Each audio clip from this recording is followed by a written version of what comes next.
अस्सलामुअलैकुम दोस्तों आज की मेरी वीडियो का टॉपिक है कि इंसान को छींक क्यों आती है और इससे इसे क्या फ़ायदा होता है। दोस्तों, छींक एक ऐसा कुदरती अमल है जिससे हम सब का वास्ता पड़ता रहता है। दोस्तों, छींक इंसानी जिस्म के लिए इंतहाई अहमियत रखती है।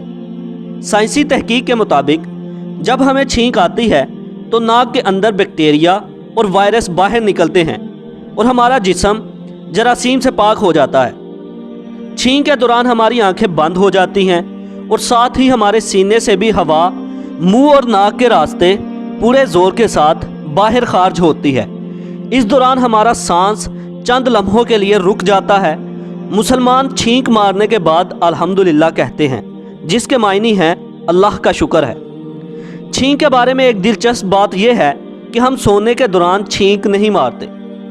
दोस्तों, साइंसदानों का कहना है कि अगर छींक आए तो इसे रोके मत, क्योंकि इस तरह खून और दिमाग की शरियानों पर दबाव आएगा और यह सेहत के लिए बहुत ज़्यादा नुकसानदेह है।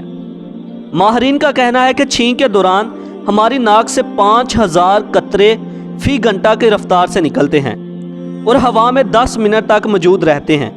इस दौरान वहाँ पर मौजूद किसी भी फर्द के जिस्म में दाखिल होकर नज़ला ज़ुकाम का बायस बन सकते हैं। इसलिए छींक आने पर अपने मुंह को ढांप लेना दीगर अफराद को नज़ला ज़ुकाम से बचा सकता है। दोस्तों, ये वो एहतियात है जो सुन्नत नबवी सल्लल्लाहु अलैहि वसल्लम से भी हमें मिलती है और इस हवाले से कई अहादीस भी मौजूद हैं। तहकीक के मुताबिक छींक से निकलने वाला मवाद जैसे ही हवा में जाता है तो वो तेज़ी से खुश्क हो जाता है। इस वजह से देर तक हवा में रहता है। इसके साथ ही आज की वीडियो का इख्तिताम होता है।